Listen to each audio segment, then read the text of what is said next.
The opening morning of Rallye Monte-Carlo, the first event of the new 2014 World Rally Championship, and already the infamous Alpine passes have claimed a high-profile victim, Thierry Neuville, on his first outing in the new Hyundai i20 off the road on the very first stage.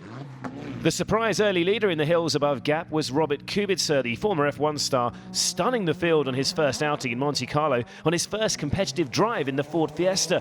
The pole built up a lead of more than half a minute over the first two stages. The icy, unpredictable road surface was causing havoc. Mats Osberg was very lucky to survive this wild moment on stage one. The Norwegian moving to Citroën for 2014 and running in 6th after the morning loop. New world champion Sébastien Ogier arrived in the opening round in confident mood, and buoyed by the event's shift to a base in his hometown of Gap. An early scare in stage one prompted caution. An unexpected snow covering late in stage three saw the Volkswagen man slip further down the leaderboard.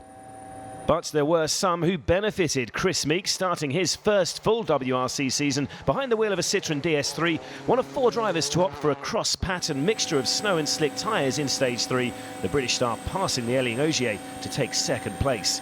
While French privateer Brian Bouffier opted for the same tactic, it would prove a masterstroke. Incredibly, the Fiesta driver stormed past Kubica to take over the top spot after a hectic morning session. Bouffier lies 13.6 seconds ahead of Meek in a leaderboard few could have predicted. And better news for the new Hyundai team, Danny Sordo currently in 3rd.